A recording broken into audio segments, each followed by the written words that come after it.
Hello and welcome to Rathod's IAS. Today in this lecture, we are going to see current affairs of 3rd September 2022. So let's get started with our discussion and let us try to see today's quote. So today's quote is about cyber security. As you all know that recent NCRB released a report regarding this violent crimes in India. So because of this, yes, we have to know about a quote regarding the cyber security that will becomes handy whenever you are writing your mains answer. So this quote which mainly says that cyber security, it is a shared responsibility. It is not a responsibility of a single individual or a society together or a single country, but it is a shared responsibility. And it boils down to this. In cyber security, the more system we secure, the more secure we all are. So actually you know that recently we saw number of cyber attacks in India, correct? So what happens mainly if we want to make our system secure, yes, we need to have a control on our security and we need to have a proper security. So this is the thing which mainly said by this quote. And now let us try to see first topic. So this topic, it is very important from your security point of view, and especially this article is important from your GS paper 3. Okay. So this article which is talking about on proliferation treaty, that is in short NPT. So here you have to know about what is this NPT. So why this NPT is in news now, and you have to also think about what are the issues that we are facing and what is the way forward. So actually, if you see why this NPT which came into picture, so we are talking about nuclear disaster and to control this nuclear emissions, and as well as you can talk about whenever we are talking about enrichment of our uranium, thorium, etc. So in that context, yes, this NPT is very important. And actually, so there was one question regarding this NPT which appeared in our UPSC prelims. Okay, so this topic is relevant from our UPSC prelims and as well as UPSC mains point of view. And this topic is exclusively important from your security point of view, which comes under your GS paper 3, and important from your pre and also mains point of view. So we're talking about context, why it is in news. So if you see context, it mainly says that 10th review conference. 10th review conference of parties to this treaty, that is non-proliferation of nuclear weapons treaty, which concluded last week. So in last week, so there was conclusion of this 10th review conference of parties treaty on this NPT, that is nuclear proliferation on nuclear weapons treaty. So now let us see some basics. So this table which mainly talks about what is this NPT. So NPT is international treaty. And what is important objective? Objective, it is to prevent the spread of nuclear weapons and weapon technology, and we are especially focusing on peaceful use of this nuclear energy. So we are talking about the use of this nuclear energy. So if we are talking about nuclear materials, okay, for example, we have uranium, thorium, etc. And if you are talking about in India, we have good thorium reserves. For example, monazite sand which is located in this Kerala region. So we have good amount of this thorium reserves. What happens? So if you're talking about power or electricity generation, so we generate electricity, for example, through coal, that is called as thermal electricity, and we are also having hydropower projects, and now we are focusing on the solar power, wind energy, tidal energy, etc. That is, the shift from this fossil fuels towards this renewable energy sources that is seen. And one more important area where we can produce electricity here is by using this nuclear materials. For example, by nuclear power plants. So this nuclear power plant is also in use because of this Russia-Ukraine crisis, that is especially this Zaporizhzhia nuclear power plant. So because of this shelling, okay, attack of Russia on this Ukraine, that led to closure of one nuclear power plant in this Zaporizhzhia nuclear power plant. Correct? So here if you are talking about this nuclear energy, yes, we can use it for war and it can be used for civilian purposes. In this civilian purposes, we can go for manufacturing of electricity, and this electricity is very important for the good standard of living of people. And if you are talking about for the nuclear purposes or for the war purposes, yes, we can also prepare nuclear bomb by using this nuclear fissile material, for example, uranium as well as thorium. So especially this treaty which mainly says that yes, we can use this nuclear energy especially for the civil purposes. So one more important objective of this nuclear proliferation treaty here is to further the goal of disarmament. So we have to go for dismantling of our nuclear weapons. And if we are talking about this treaty, it was signed in year 1968, and after signing this treaty it entered into force in 1970, and presently about 190 are the members of this nuclear proliferation treaty. So what is status of India? India is not a member of this NPT. So India is member of National Agreement, India is member of Australian Group, India is member of MTCR. But India is not yet member of this non-proliferation treaty, and this is one important fact. And actually it requires country to give up any present or future plans to build nuclear weapons in return for access to peaceful use of nuclear energy. So if any country which signed under this NPT, yes, they have to say that in present or in the future, so they are going to have some plans to withdraw the weapons of which are made up of this nuclear, that is nuclear weapons, and they have to use it only for the civilian purposes or peaceful use of this nuclear energy. And it represents the only binding commitment in a multilateral treaty to the goal of disarmament by nuclear weapon states. Okay, so these are some important facts regarding this NPT, Nuclear Proliferation Treaty. And if you're talking about what is the India's stand, and this box which talks about what is India's stand. So if you're talking about India's stand, so India is one of the 5 countries that did not sign this NPT. So those 5 countries includes Pakistan, it is our neighbor. Next one is Israel. Next one is North Korea, South Sudan, okay, and India. So these are the 5 countries that didn't sign this NPT. So India always says that this NPT is discriminatory in nature, because if you're talking about this P5, powerful 5 countries, yes, they have this nuclear weapons, nuclear technology. But here this NPT says that, so now if any country want to develop this nuclear weapons, they should not develop. And it asks us this P5 countries not to share the technology with the other countries. But here they can have. So these P5 countries, they can have these weapons. But here this treaty says that other new countries, they should not possess this nuclear weapons. So because of this, India says that this is discriminatory in nature. So this is about especially India's stand. And now let us try to see what are the issues which are present regarding this NPT, Non-Proliferation Treaty.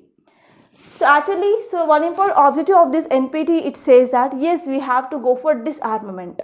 Whether this disarmament is successful? No, not at all. So there is a failure of this disarmament process. So first and the foremost issue is, so there is failure of this disarmament process. So actually this NPT, that is Nuclear Proliferation Treaty, it is largely seen as a Cold War era instrument. So because of this, it failed to fulfill the objective of creating pathway towards credible disarmament process. So there is no proper disarmament process. So it is one of the important objective of this NPT, but it has not been achieved. And this treaty which also proposes no tangible disarmament roadmap. So there is no roadmap. Okay, there is no reference to test ban or to freeze production of either fissile materials or nuclear weapons. Okay, so because of this, that led to failure of this second objective, that is disarmament process. And here the second important issue here is, so there is a system of nuclear haves and nuclear have-nots. Okay, so non-nuclear weapon states, they criticizes that this treaty is discriminatory because it is mainly preventing only horizontal proliferation. It is mainly talking that yes, if one country which want to share the technology, they should not share. But it is not talking about vertical proliferation. That means to increase their nuclear enrichment. Okay, so because of this, so these are some important issues regarding this NPT, Non-Proliferation Treaty. And now let us try to see what is the way forward, what can be done. So first one here is, yes, there is increasing of energy demands. Why? Because of increasing of population, because of climate change, there is increasing of global temperature, there is global warming. So because of this, now there is rising energy demands. Not only that, we are especially focusing on manufacturing. We are coming up with number of companies, number of factories. So they run with the help of electricity. So because of all these reasons, there is increasing of energy demand. There is rising of energy demands. So because of this rising of energy demands, so there is a number of countries, they are mainly pursuing this nuclear energy. So here whenever we are going for this nuclear energy, so the minimum amount of this pollutants will be released into atmosphere, so that we can say it is one of the clean energy. And many countries, they want to be energy independent, so they are not feeling that we should depend upon the so and so country for our energy needs. So most of the countries, they are energy independent. Okay, they want to pursue this status, that is they should be energy independent. So mainly to attain this, so especially they are focusing on sustainable and dependable domestic energy supply. Okay, so because of this, yes, they are focusing on this nuclear energy. So this is about this topic. And now let us try to see next topic. So this topic, which is talking about cyber infrastructure. Yes, recently NCRB, National Crime Record Bureau, says that there is increasing of this cyber threats or cyber attacks. So because of this, yes, we need to come up with some changes in our cyber infrastructure. So this is about some idea regarding this topic. And now let us try to see this topic in detail. And this topic, cyber attacks or cyber threats, which comes under our GS paper 3 under Science and Technology. Because of increased use of this information communication technology, that is ICT, yes, there is increasing of threats. So we have to handle those threats, especially by upgrading our infrastructure. So now let us try to see this topic in detail. Let us try to see why it is in news. So why it is in news, already you know that here this National Crimes Record Bureau, that is NCRB, said that. So in 2016, there were just 12,317 cyber cases they were recorded. And now it increased to 50,035 cases registered in year 2020. So if we are talking about cyber threats, so there might be any malware or trojans that might be attacking your systems. So recently here Maharashtra Power also been attacked by Chinese based hackers. Okay, so what happened? So in this condition, so especially I can also say here, so what are the reasons? Because of in 2016 also, so there might be more attacks, but people did not know about proper awareness regarding the cyber attacks, so that there might be less number of cases which filed. So this is also one dimension that can we think about. So just don't go blindly on one side. So try to think on the another side also. So in 2016, so there was less awareness to the people, maybe, and that less awareness that led to the less reporting of cases. And now what happened? There are many movies that came into picture regarding the cyber attacks, cyber threats, and how can we use the science and technology. Especially there are number of movies I saw, but right now I can't recall. First one here is Vivekam. So one movie that mainly regarding this nuclear bombs. And another thing is there are a number of movies here using this ICT, information communication technology, and through this, because of increased use of this ICT, there is also the number of frauds that are happening. So because of this, now we can see in 2020 there is increase in number of cases, about 50,000 cases. So the drastical increasing of a number of cases that is seen, okay, from 2016 to 2020. So in India, cyber crime is increasing with the increased use of this ICT. So if you're talking about one example, so because of this COVID-19 pandemic that entered into our life, so because of this abrupt imposition of national-wide lockdown, yes, most of the times if we want to go outside, so people having the fear that, so if I go outside, I may be attacked with this COVID-19. So because of this, yes, we ordered food, we ordered our groceries, we ordered vegetables, and we did digital payments. We didn't use much money. So whenever we are handling the money also, it is a one important route to that will leads to the transmission of this virus, right? So because of this, we used this digital transaction, digital payment system, digital payment gateways. So because of this increased use of this information communication technology, yes, that led to increasing of this cyber threats or cyber attacks now. So what are the institutional arrangements in India related to cyber security? Yes, this point is very important. As an UPSC aspirant, yes, you have to know about what are the institutional mechanisms that are present regarding the cyber security. Okay, why? Because so actually our finance minister, she came on a visit to Telangana, and in that visit she asked one question to district collector, that is how much amount of share it is given by the center to this PDS system. So for this answer, district collector, he didn't answer, and she gave 30 minutes of time. So as a future bureaucrats, so try to know everything. So this type of situation that will arise in your future, so don't succumb in this.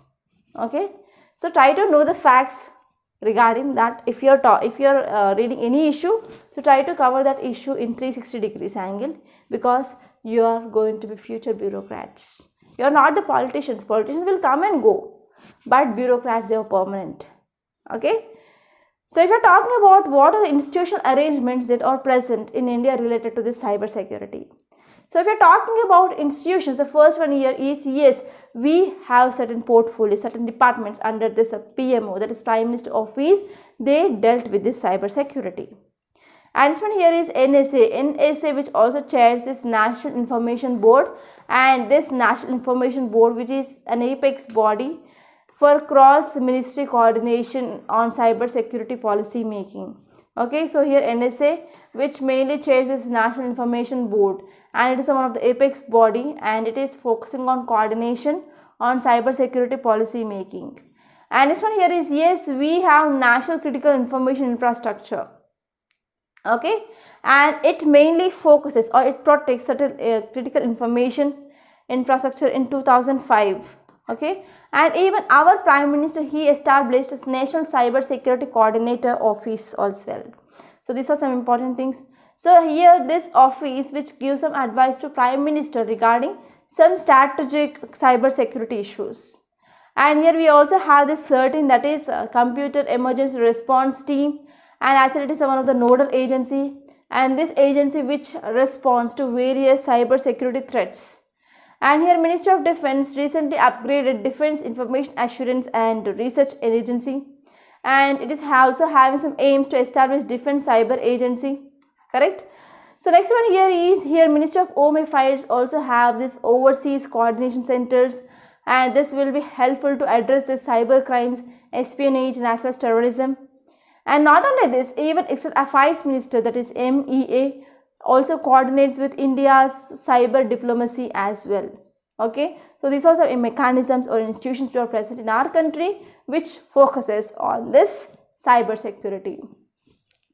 And now let us try to see this box, which mainly talks about what are the issues regarding this cyber security in India. So if you are talking about the issues regarding cyber security in India, so what are the mechanisms, what are the organizations that we have? So there is no proper effective coordination, especially between center and as well as states.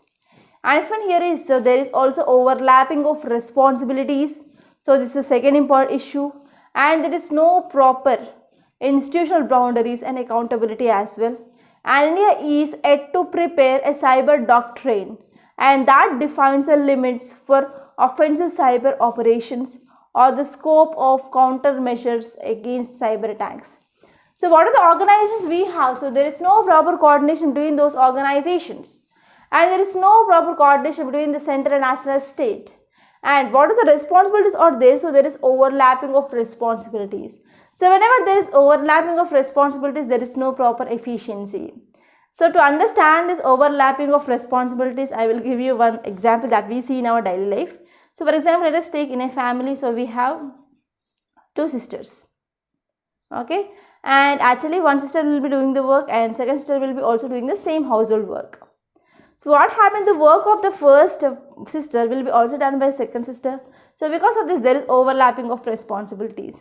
So after some period of time, we can see here, second sister will think that this is the work of first sister, my sister will be doing that.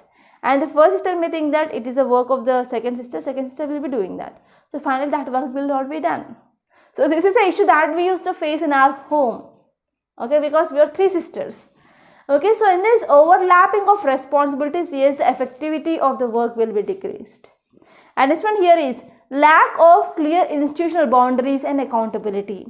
So there is no proper institutional boundaries. So these are some things which comes under the limit of this so and so organization. So beyond that, it should not go. Okay, so there is no proper institutional boundaries and accountability. And India is yet to prepare a cyber doctrine that defines the limits for offensive cyber operations.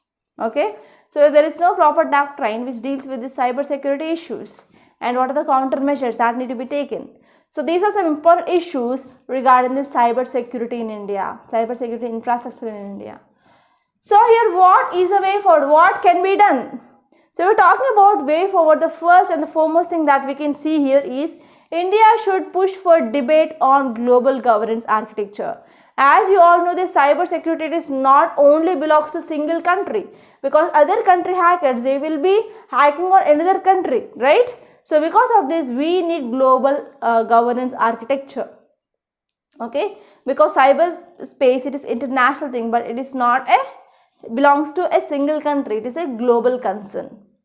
And it should also push for making of rules, and that should be not voluntary, and that should be binding rules. They should have to follow that. And there is a need for improved coordination between the government and as well as private sector.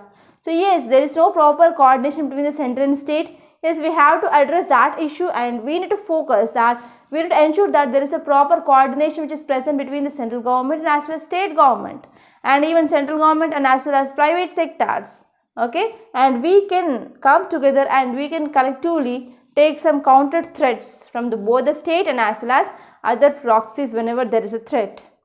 Okay, so this is about this topic. And now let us move on to next topic. So this topic it is mainly talking about quadrilateral security dialogue. So this topic is important from your GS paper to under international relations. And this topic is important from your mains and as well as your prelims point of view.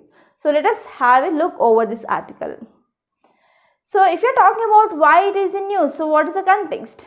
So here Government of India which will going to host official level meeting of Quad, okay, with US, Japan and Australia. So if we are talking about this Quad, so which are the countries? So we have India, US, Japan and as well as Australia. So those are the 4 countries which are members of this Quad. So we are going to have this senior officers meeting soon regarding this Quad. So because of this is in news. And if you are talking about some more important details which are given in this article, it mainly says that, so we are going to have this Quad SOM meeting, okay. SOM means nothing but senior officers meeting. And this meeting scheduled for September 5th and as well as 6th. And it is one of the important meetings with India's Indo-Pacific partners in the week. And especially we are going to talk about the taking of some balanced moves. Okay, moves ahead of this Shanghai Cooperation Organization summit in Uzbekistan in mid-September. So in the September month, yes, we have Quad meet and as well as we are going to have this SCO, Shanghai Cooperation Organization. So because of this, yes, as an UPSC aspirant, you need to know members of Quad and members of SCO. And what is the mandate of this Quad and as well as what is the mandate of this SCO? So we need to know some facts. So these facts might be your potential prelim statements. So Prime Minister, he will going to attend this Shanghai Cooperation Organization meet, okay, along with other members like Russia, China, Pakistan, Central Asia and as well as Iran. So one important current affairs regarding this SCO, that is Shanghai Cooperation Organization here is, so recently Iran became one of the full-time member of this Shanghai Cooperation Organization. So this is one current affairs. So now it is a 9-membered organization with the addition of this Iran. So if you see this Quad, so here we have India, here we have Japan, here we have Australia, here we have USA. So the shape here is quadrilateral. So the name here is Quad. So now let us try to see some facts regarding this Quad. So these facts will helpful especially to eliminate the statements in your prelims and you can approach the right answer. So if you know these facts. So we're talking about this Quad or quadrilateral security dialogue. It is a formal strategic dialogue and the members are India, USA, Japan and as well as Australia. And especially they are focusing on free, open and prosperous Indo-Pacific region. So it is Indian Ocean, it is Pacific Ocean. So they are focusing on peaceful, open, free and prosperous Indo-Pacific region. And the idea of this Quad, it was first mooted by this Japanese Prime Minister, that is not now, that is the then Prime Minister, that is Shinzo Abe. Actually, he was recently assassinated. So the idea could not move ahead with Australia pulling out of it at that time of 2007. Okay. And later in 2012, Shinzo Abe again came up with this concept of this Quad. And at that time in 2012, he said that, so we need to involve Australia, India, Japan, US to safeguard this maritime commons from this Indian Ocean to the Western Pacific region. And later in 2017 November, India, US and Australia and Japan, they gave shape to this long pending Quad. And now in this pink color box, it is talking about SCO, Shanghai Cooperation Organization. So the Shanghai Cooperation Organization is intergovernmental international organization, and it is Eurasian political, economic and military organization. And what is the important aim? That is to maintain peace, security and stability in the region. And SCO Charter, it was signed in year 2002 and it also entered into force in 2003. So we are talking about genesis of the Shanghai Cooperation Organization. So prior to creation of the Shanghai Cooperation Organization in 2001, so they came up with this concept called as Shanghai 5. They includes Kazakhstan, China, Kyrgyzstan, Russia and as well as Tajikistan. So they were members. And later on this Shanghai 5, which had been expanded, okay, so Uzbekistan which joined, and later on India and Pakistan joined in year 2017. And after that recently here in 2021, here Iran also joined as a full-time member of this SCO. So this is about this topic. And now let us try to see next topic. So most of the articles in our today's Hindu newspaper, they are about this INS Vikrant.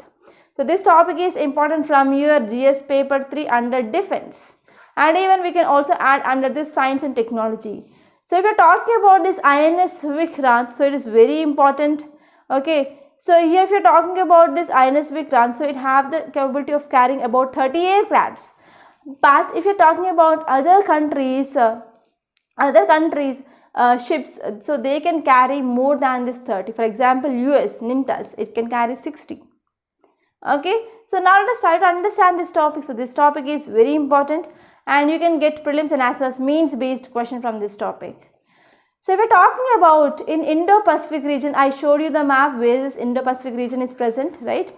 So in this Indo-Pacific region, yes, what happened? There are some security concerns are there. And these security concerns, they have been long ignored. But today this area is a major defense priority of the country, and not only India's priority but even other countries' priority also seen in this Indo-Pacific region. There is increasing of other countries' participation in this Indo-Pacific region, that is mainly seen. And the country's first indigenous aircraft carrier and the most complex warship which had been built, and it is focusing on this Indo-Pacific region itself. And if you are talking about this, some features of this INS Vikrant, so it is indigenous aircraft carrier and has been constructed by this Cochin shipyard actually from 2009 onwards, so it has been started. But till now also there is no further full commission of this INS Vikrant which is mainly seen, but it will take some time. So here it has overall 76% of indigenous content, that is the content which is mainly made in India. And this warship, it is about 262 meters long and 62 meters wide, and height here is 59 meters. And the construction of this INS Vikrant, which started as I said in 2009. So this Vikrant, which has over 2,200 coaches and it can carry about 30 aircrafts, and the speed here is 18 knots. Okay, and the motto of this INS Vikrant is Jayema Samyuddhi Sprada. So it means nothing but, so I defeat who fight against me. So the project cost here is about 3.5 billion US dollars. Okay, so this is about this topic. And because of this achievement, yes, we can see like, so India joined some selected groups of countries which are having these aircraft carriers, for example, US, UK, Russia, China, France, etc. And if you see this infographic which mainly talks about this INS Vikrant. So the height here is 59 meters and here the length here is 262 meters and there are 14 decks. Width here is 62 meters and the weight here is 40,000 tons. Okay, so this is about this topic. And if you are talking about which are the weaponries that can be taken, that is about it having like aircrafts, it is having MiG-29K fighter aircrafts and Camo 31 early warning helicopters, and it also having American built MH-60R multi-role helicopters and indigenously built light helicopters. Okay, so those are mainly present here in this stage, in this INS Vikrant. And now let us try to see next topic, is regarding India-UAE relations. So I want to give you homework, students.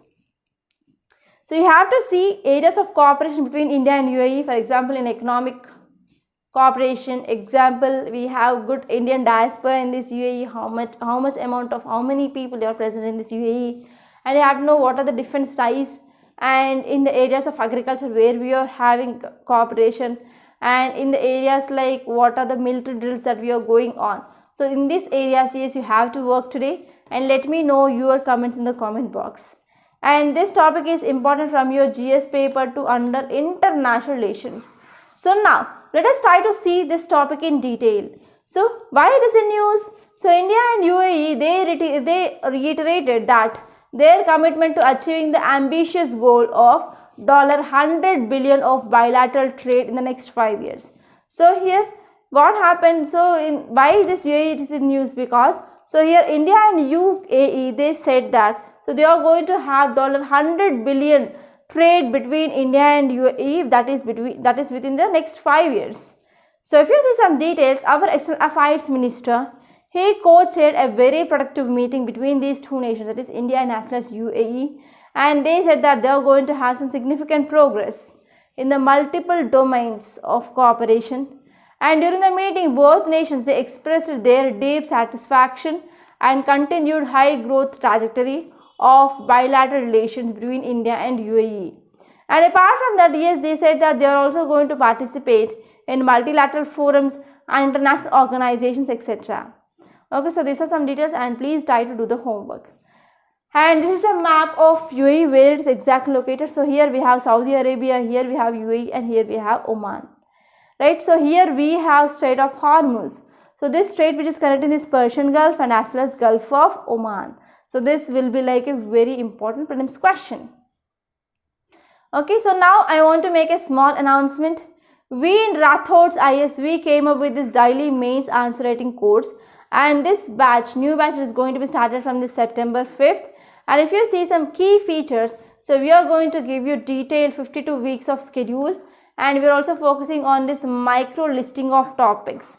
So apart from that, there will be evaluation of your answer, and we provide you model answer, and we are also going to give you detailed feedback. And apart from that, we are also going to meet on live every Sunday. Okay, so the cost of this course is 8,200 only, so it is very much affordable and as well as accessible. So try to join this course for sure. So if you have any doubts, so please call me on this number 8074765513, and this is also WhatsApp number, so please text me on this WhatsApp number also. Okay, so now let us try to see some other articles which I collected from other sources. Next topic, it is about civil servant conducts. So I came up with this interesting topic, so I feel that this topic might be interesting for you. So actually what happened recently, I think you might be knowing about this Smita Samarwal. So she is a senior IS officer and she is working in Telangana state. So actually she made one tweet regarding this Bilkis Bano case. So actually you know that on August 15th, so 11 convicts under this Bilkis Bano case, they had got the remission, they had released. So here we have to know about whether civil servants can express their views on law and governance. So here if you are talking about, there is conduct, civil conduct rules. So this says that civil servants, they should not express their views against the government. So why? So actually these laws that we didn't came up after our independence, but even before our independence, during this British rule itself, yes, we have this type of laws. Especially at that time, Britishers, they want to suppress the people who are mainly showing some concerns against the government at that time. So we are following that. So here we have to think that whether it is necessary or not, whether these rules which mainly prevents to express the views of civil servants are need in this present 21st century or not. So this is the one thing that we have to think.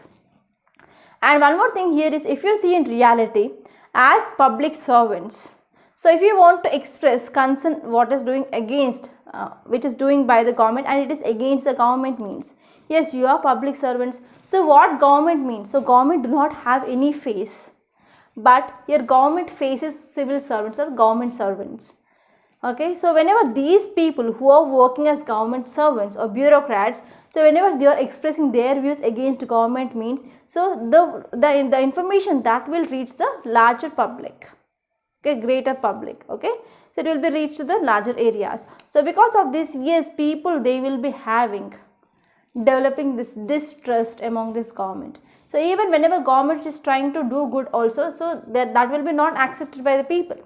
And one more thing here is, yes, if you're talking about freedom of speech and expression, yes, we have reasonable restrictions. For example, security of India, sovereignty of India, and as well as so there will be some reasonable restrictions.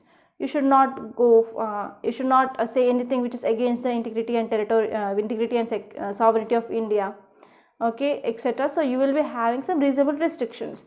So in that reasonable restrictions, whether they are also, so even if you're talking about this reasonable restrictions, so here civil servants should not express their views, so it will be also comes under this reasonable restrictions or not. So this is one important thing. And if you're talking about why civil servants, they should not express their views against government means because of larger public interest. Okay, so if you're talking about this case like Bilkis Banu case or Disha case or Nirbhaya case, so we have to think about, so they are cases. So if government is doing wrong in future, yes, government will be having or getting opportunity to do them correct. But if civil servant, whenever they are expressing their views against the government, that will lead to insecurity feeling in the people, and that will lead to increasing of distrust. Okay, and we have to think about the larger public interest. So now let us try to see this topic and let us try to get some more insights. So if you are talking about context here, recently senior IAS officer, that is Smita Sabharwal from Telangana, she tweeted from her personal account in support to this Bilkis Banu and questioned that the Gujarat government decision, it is a sparking of a row over whether she was in the breach of Central Civil Services Code of Rules of 1964. So actually she did a tweet. In that tweet, she said that it is not fair. So the decision which is taken by this Gujarat government is not fair. And if you are talking about any action which is taken by government, it is not individual action. So it will be like they will be coming up with a committee and they will be coming up with a collective responsibility and a collective decision. So as a bureaucrat, you can't say that whatever the decision taken by the government is incorrect and you should not tweet against government decision. So if we are talking about details, yes, why she is wrong? Because if we are talking about disciplinary rules, so this Central Civil Services Conduct Rules of 1964 which prohibits this. And this one here is actually she is not a stakeholder in the decision making process, but she is giving her views. So because of this she is wrong. And if you see some areas where she is right, so law by the legislature, so a fundamental right cannot be curtailed except by a valid law. Yes, fundamental right is there, that is right to freedom of speech and expression. And this one here is in this Lipika Paul versus the state of Tripura case, court said that government servant is not deprived of her right of freedom of speech and expression. It is a fundamental right. It cannot be curtailed by a valid law. And this one here is Kerala High Court. So one cannot prevent it from expressing their views merely because of he or she is an employee. And this one here is even constitutional principles and rule of law, which says that dharma of civil servant, it is to uphold constitutional principles in letter and even on the spirit. So because of this, yes, whatever she did is right. If talking about Rule 9 of the Civil Conduct Rules, which says that here civil servants or bureaucrats, they should not criticize the government. So this is about this article. And now let us try to see today's mains question based on this topic. So this topic, I think you might be getting some case studies and as well as your mains questions from this topic in your ethics and even in your GS paper too. So initially, civil services in India were designed to achieve the goals of neutrality and effectiveness, which seems to be lacking in persistent context. So do you agree with the view that dramatic reforms are required in the civil services? Comment. So try to write answer for this question, and this question which already appeared in your UPSC 2017. And now let us try to see next topic. So this topic, it is regarding trans-boundary protected areas. So if you see, this is country 1 and this is country 2. So along this boundary, yes, we will be having some protected areas, and we need to have the responsibility of these both the countries, especially regarding this conservation. So title says Cabinet gives nod to MOU Memorandum of Understanding with Nepal on biodiversity conservation. And this topic is important from your environment and ecology, which comes under your GS paper 3. And now let us try to see this topic. So if you see why it is in news, so India and Nepal, they agreed to biodiversity conservation, to the sharing of knowledge, and to come up with the best practices, restoration of corridors and interlinking areas, etc. So in all these areas, recently they came up with this MOU, and finally that's MOU which had been agreed by our cabinet. So we are talking about some important details. So trans-boundary protected area, it is an ecologically protected area, okay, and more than one country will be taking the responsibility. So it is not the only one country, but even 2 or more countries, they will be taking responsibility. And we are talking about here trans-boundary protected areas between India and Nepal. So we have this Kanchenjunga Conservation Reserve, we have this Terai Arc landscape, we have sacred Himalayan landscape. And if you are talking about this infographic, which mainly says that supporting trans-boundary tiger recovery in India and Nepal. Okay, so this is about this infographic. And now let us try to see one more interesting topic. So this topic, it is about greenhouse gases. Okay, and what is the impact of these greenhouse gases on glaciers? So this topic is also important from your GS paper 3 under environment and ecology. And this topic is important from your mains. So if you are talking about context, why it is in news. So recently NOAA report said that so the number of this greenhouse gases in atmosphere which reached 414.7 parts per million, that is ppm, and actually it is very much high compared to the other years. Okay, so if you are talking about when we are comparing with this 2020, so it is 2.3, okay, 2.3%, which is higher. So in this just 1 year, there is 2.3% of increasing of this greenhouse gas emissions. Greenhouse gases concentration in the atmosphere. So we are talking about details. It mainly says that sea levels rose for 10th year in row and they reached a new record of 8 inches. So because of this increasing of this greenhouse gases emissions, what happened? There is a melting of glaciers is happening. So because of this melting of glaciers, there is increasing of sea levels. As you all know, all major seas in our world, they had been interconnected. So if there is increasing of level in one area, yes, automatically it will be reflective in the other areas as well, right? So sea level rose for the 10th year in a row. So they reached a new record of 8 inches. And if we are talking about because of this increasing of sea level, yes, we are also having some more negative impacts like tropical storms, and even because of this greenhouse gas emissions that led to increasing of temperature, that is global warming. So because of this global warming, that also led to increasing of these tropical storms. Okay, for example, Super Typhoon Rai, and as well as that led to the killing of nearly 400 people in Philippines in December. And even premature blooming which is happening in the cherry trees in Kyoto, Japan, okay, for the first time after 1409. And there are also increased incidents of wildfires even in this European countries, even in USA. Yes, we saw number of wildfire incidents which had been increased because of this global warming. And actually yesterday I watched one video in BBC. It said that there is increasing of melting of glaciers, okay, in this European region, and they are having concern like, so whenever there is a complete melting of glaciers, they do not find even the water to drink. So this is the issue. And now let us try to see the reason. The reason here is there is a rise in the greenhouse gas levels, and has been due to easing of fossil fuel emission last year, as much of the global economy has slowed sharply due to the COVID-19 pandemic. So what happened here? What happened here due to this global pandemic COVID-19, what happened, there is decreasing of these greenhouse emissions, because especially during this COVID-19 period, there was abrupt imposition of lockdowns, not only in India but even throughout the world there was lockdowns. So because of this, that led to decreasing of use of these fossil fuels, for example petrol, diesel, that led to decrease. But later on again there is increasing of this greenhouse gases that is seen in our atmosphere. And now let us try to see some facts regarding NOAA, that is United States National Oceanic and Atmospheric Administration. Actually it is an American scientific and regulatory agency, and this agency which predicts climate change, weather changes, ocean and coast, and will be coming up with sharing of knowledge and information with the others. And they will be also focusing on conservation of this coastal areas, marine ecosystems and resources. So this is about this topic. And now let us try to say these prelims practice questions. So if you see, I came up with the two questions. Actually these questions appeared in our earlier UPSC. Okay, these are also appeared in our UPSC in 2021. So first question is triclosan.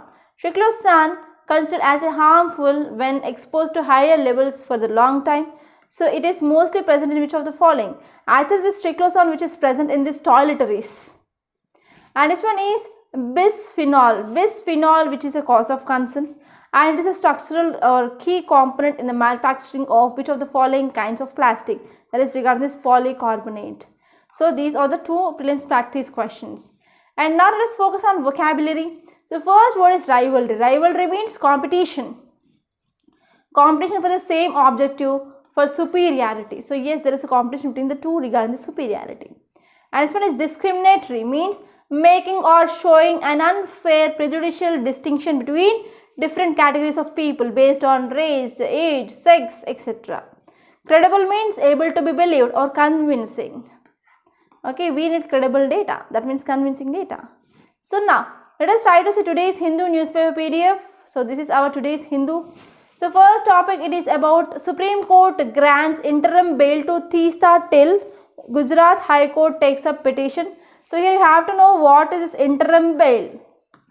And next topic, it is about what I discussed this topic. I discussed about this Vikrant topic. And you can simply move forward in the states page number 3. Here you can see Assam records most violent crimes according to this NCRB data. Okay, so recently this NCRB which mainly released the data, right? So in that data here Assam which stands first.